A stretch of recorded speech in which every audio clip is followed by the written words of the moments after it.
आप क्या समझते हैं कि इस वक्त जो जनेवा का मंजरनामा है, स्विट्ज़रलैंड जो है मरकज़ बना हुआ है, स्विट्ज़रलैंड के अंदर इस माहदे को ले जाने की वजूहात क्या हैं और स्विट्ज़रलैंड के जो लोग हैं वो इस माहदे के ऊपर क्या आरा रखते हैं? जी, बहुत शुक्रिया जी, मुझे मदऊ करने के लिए। जैसे कि अब हमने देखा है कि एक पॉज़िटिव डेवलपमेंट इस तरह हुई है कि कुछ प्रैक्टिकली ऑन टेबल अब कुछ होने जा रहा है। अगर मैं यूरोप की बात करूँ या मैं जिनीवा की बात करूँ, तो यहाँ पे एक बहुत ही इस चीज़ को पॉज़िटिवली लिया जा रहा है कि हम देख रहे हैं कि एक आलमी जंग जो इस तनाज़े ने जो एक उसका जो है स्पेक्ट्रम हो गया था, उसको अब कहीं न कहीं कन्फाइन करना था। तो इस वजह से पाकिस्तान का जो इसमें रोल था, उसकी बहुत ज़्यादा जो है वो तारीफ़ की जा रही है, सिर्फ़ यूरोप के अंदर नहीं, दुनिया भर के अंदर। अगर मैं कुछ यूरोपी अखबारी जरीदे जिस तरह इटली के अंदर, पोलैंड के अंदर और जर्मनी के अंदर उनको देखूँ, तो पाकिस्तान का उसमें बहुत ही ज़्यादा पॉज़िटिव एक इमेज सामने आ रहा है। जिनीवा क्यों जो है वो उसका इंतखाब क्यों किया गया? उसकी वजह ये है कि ऑल्दो होस्ट जो है, जो अनऑफिशियली या ऑफिशियली भी उसको कह सकते हैं कि डिक्लेयर्ड होस्ट कतर और पाकिस्तान है, मगर जिनीवा क्योंकि एक एक अपनी हिस्ट्री रखता है, स्विट्जरलैंड एक अपनी न्यूट्रलिटी की हिस्ट्री रखता है, तो उस वजह से ये इसको देखा गया कि किसी तरह ईरान भी इसको जो है उसको भी एक्सेप्टेबल थी ये जगह, इसी तरह यूएस को भी एक्सेप्टेबल थी। और पाकिस्तान और कतर की सालिसी के अंदर उनकी एक कह सकते हैं कि छत्रछाया के अंदर ये एक मुआहदा होने जा रहा है, जिसको बहुत ही पॉजिटिव तरीके से देखा जा रहा है। यूरोप को अगर मैं बिलअमूम एक बात करूं, तो यूरोप ने इस पूरे तनाज़े का बहुत बड़ी एक इकोनॉमिक और पॉलिटिकल हिट ली थी। तो उस वजह से हम ये देखते हैं कि पूरे यूरोप के अंदर जब से ये तनाज़ा शुरू हुआ है और अब तक एक राइट विंग की मूवमेंट जो है वो बहुत ज्यादा तूल पाई है, जिसके अंदर हमने देखा कि हंगरी के अंदर इलेक्शंस हुए, वो राइट विंग की पार्टी ने जीते। ऑस्ट्रिया के अंदर इलेक्शन हुए, ये सिर्फ मैं इस जंग के तनाजर में बात कर रहा हूँ, इस ड्यूरेशन के अंदर जो इलेक्शंस हुए वो राइट विंग ने देखे। इसी तरह अब जर्मनी में इलेक्शंस होने वाले हैं, स्टेट इलेक्शंस सितंबर के अंदर, जैक्सनी अनहाल्ट के अंदर, और उसकी भी यही प्रिडिक्शन है कि राइट विंग की जो पार्टीज हैं, जो नेशनलिस्ट पार्टीज हैं, उनका बोलबाला हो गया हुआ है। और अब लोगों के अपने जो मिसाइल हैं वो ये देखना चाहते हैं कि नेशनलिज्म से रिलेटेड जो भी एक आ रहा है उसके साथ ये ओवरऑल पूरी चीजें अलाइन हो रही हैं। ठीक है, अब हसन पीरजादा साहब,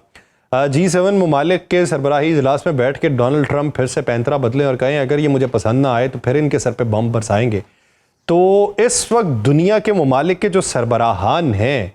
वो इस सेन अप्रोच के बारे में क्या राय रखते हैं और उन्हें क्या दिखाई देता है कि आने वाले दिन कैसे होंगे?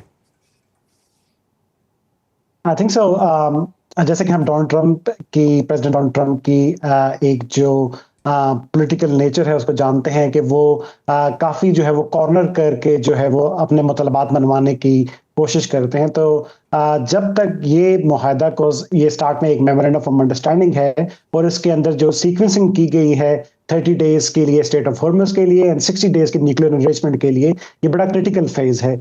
इस क्रिटिकल फेज के अंदर चीजें अगर सीक्वेंसिंग के साथ चली और जिस तरीके से दोनों ममालिक ने एक दूसरे को जो गिव एंड टेक इस एमओयू के अंदर जो अभी तक हमें लीक्ड उसके मेहर एजेंसी की रिपोर्ट्स के मुताबिक और ब्लूमबर्ग के हिसाब से जो सामने पॉइंट्स आए हैं उसके हिसाब से अगर चलें, तो अगर दोनों ममालिक ने एक दूसरे को वो गिव एंड टेक दिए तो आई थिंक सो चीजें एक देर पा हल और एक परमानेंट एग्रीमेंट की तरफ जा सकेंगी। ये सारे टाइम के अंदर जो दो चीजें जिनके ऊपर से एक नेगेटिव असरात आने का खदशा है, वो प्रेसिडेंट ट्रंप की जो रेटरिक है, जिस तरीके से वो चीजों को पुश करते हैं, और दूसरी तरफ से जो हार्ड लाइन अवामिल हैं ईरान के अंदर, उनका उसके ऊपर क्या रिएक्शन आएगा, ये दोनों चीजें बड़ी देखने से ताल्लुक होंगी। और इसके साथ साथ इसराइल का इस सारे मरहले के अंदर लबनान के ऊपर कितना जो है वो असर बरकरार रहेगा, क्या वो अपनी जो बमबारी है और अपनी जो उन्होंने मिलिट्री एक्सरसाइज स्टार्ट की है उधर, क्या उसको वो कंटिन्यू रखेंगी, या प्रेसिडेंट ट्रंप की भरपूर कोशिश से जो सुनने में आ रहा है कि वो बार बार नेतन्याहू से कांटेक्ट कर रहे हैं, वो उस चीज के ऊपर नेतन्याहू तैयार होंगे अपनी फोर्सेस को रिट्रीट करने के ऊपर भी, और उनकी जो एक मिलिट्री एंगेजमेंट है उसको जो है वो सिमर डाउन करने की और उसको जो है वो मुख्तसर करने के लिए। तो इस वक्त सूरत हाल जो है वो गंभीर तो दिखाई देती है, लेकिन इसका आउटकम किस हद तक पॉजिटिव निकलेगा ये एक सवाल है। सऊद बिन नुमान साहब, मेरा एक सवाल इस तनाजुर में है कि जब इस जंग के अंदर एक न्यूक्लियर अम्ब्रेला फराहम करने वाला जिसने अरब ममालिक को ये कहा कि मैं तुम्हारी हिफाजत करूँगा ईरान से, और वो हिफाजत नहीं कर पाया, तो इस वक्त वहाँ पे चहमगोइयाँ ये हैं कि क्या हमें अपना एलाय तब्दील करना चाहिए। तो क्या मुस्तकबिल में जो यूरोप है वो भी ऐसी सोच विचार का शिकार है कि हमें अपने एलाइज में तब्दीली लानी चाहिए, हमें अपनी अम्ब्रेला को तब्दील करना चाहिए, या वहाँ पर इस वक्त मुस्तहकम सोच ही पाई जा रही? जी, ये बहुत ही पर्टिनेंट क्वेश्चन है, और यहाँ पे बिल्कुल इस एक सेल्फ रिलायंट सोच की तरफ यूरोप बढ़ रहा है, जिसका मतलब है कि इनको नेटो में होने का बार बार अमेरिका ने भी ताना दिया और ट्रंप ने उसको बहुत ज्यादा एग्रीवेट किया, और इनके ऊपर ऐसी शराइत नाफिज की जिसके अंदर उसका ये कहना था कि आपको इसका जो नेटो के अंदर जो आपका बजट है, डिफेंस बजट, इसको बढ़ा के 4 से 5% किया जाए, जो कि इनके लिए फिलहाल बहुत, क्योंकि ये खुद यूरोपियन जो इकोनॉमीज हैं ये थोड़े क्राइसिस से गुजर रही हैं, तो इनके लिए ये बहुत ज्यादा मुश्किल बात है। इसीलिए अब हम देखते हैं कि new allies, Germany and the other countries, European countries are looking for new allies, और उसके अंदर इन्होंने एक बहुत बड़ा डिफेंस का मुआहदा इंडिया के साथ भी एक स्केड्यूल किया है, प्लान किया है अपने फ्यूचर के लिए, जिसमें वो देखते हैं कि हम किस तरह अपनी डिफेंस को उसके साथ एक्सचेंज कर सकते हैं। इधर मैं एक और पॉइंट इस पे बात करना चाहूंगा, और वो ये है जो एक शिफ्ट ऑफ जो एक सोच की एक तब्दीली जो यूरोप के अंदर आई है, जिसमें बहुत ज्यादा अमेरिका के ऊपर रिलायंस थी। अब हम ये देखते हैं कि इस तनाजे के अंदर स्पेन ने, इटली ने अपनी जो बेसेस थी वो अमेरिका को देने से इनकार किया। इसी तरह जर्मनी ने कहा कि हम अपने जो डिफेंस मिलिट्री जो सपोर्ट है वो नहीं प्रोवाइड करेंगे। इसी तरह और दीगर ममालिक ने भी। तो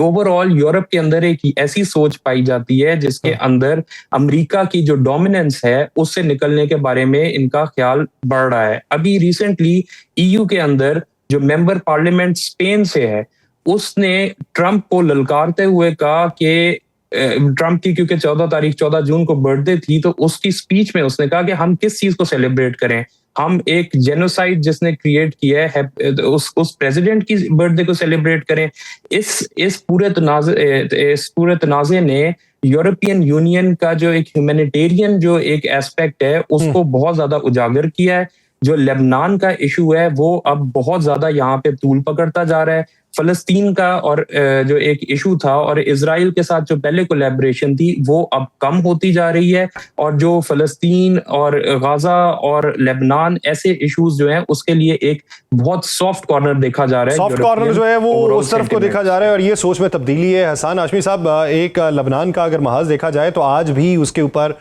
बमबारी की गई है, आज भी वहाँ लोग बेघर हैं, वापसी के हवाले से मुश्किलात का शिकार हैं, और आज भी मोहम्मद बाकर कालिबाफ को अगर देख लें, ईरानी वजारत खारजा के तर्जुमान को अगर देख लें, तो उनका बयान यही है कि लेबनान के महाज पे जंगबंदी होनी चाहिए, लेकिन इजराइल इस मूड के अंदर दिखाई नहीं देता, और अगर ऐसा नहीं होता तो फिर मुस्तकबिल क्या होगा? ये देखने से ताल्लुक होगा कि जो दोनों ममालिक हैं इस मेमोरेंडम ऑफ अंडरस्टैंडिंग को साइन करने के बाद एक दूसरे को इस हवाले से कितनी कंसेशन देने पर तैयार होंगे। हमने कल जो है वो ईरानियन जो फॉरेन मिनिस्ट्री है उसका जो बयान सुना, जिसके अंदर उन्होंने अमेरिका को दोबारा से ये बावर कराया कि ये अमेरिका की जिम्मेदारी है कि वो इसराइल को लेबनान के हवाले से उनको इससे रिट्रीट करवाए, और दोबारा से ये जो है वो एक वहाँ पे इमीडिएट सीज फायर होना चाहिए, इंक्लूडिंग जो लतानी लिवर है उससे पीछे। और ईरान का जो है वो इस मेमोरेंडम ऑफ अंडरस्टैंडिंग के अंदर एक क्लियर कट ये है कि जो लड़ाई है वो ऑल फ्रंट्स के ऊपर जो है वो खत्म होनी चाहिए। इसके अंदर जो सूरत हाल इसराइल के अंदर है, ये बीबी नेतन्याहू के डोमेस्टिक सर्वाइवल की जंग है। अगर क्योंकि जिस हवाले से इनको एक सेटबैक मिला है इस मेमोरेंडम ऑफ अंडरस्टैंडिंग के आने से, और दूसरे जो सडन एक चेंज लास्ट 48 आवर्स के अंदर से प्रेसिडेंट ट्रंप के बयानात इसराइल के हवाले से, और जो बहुत सारे और लीडर्स हैं, हिलरी क्लिंटन का बयान हमने सुना है, एक जो रेटरिक वहां से जो एक बयान आ रहे हैं उनकी लीडरशिप की तरफ से, अमेरिकन लीडरशिप की तरफ से, वो काफी अगेंस्ट इसराइल हैं। तो ये बीबी नेतन्याहू अभी अक्टूबर में इलेक्शन के ऊपर जा रहे हैं, और वहां उनको कोई चीज ऐसी नहीं है जो अपनी वो डोमेस्टिक ऑडियंस को सेल कर सकेंगे।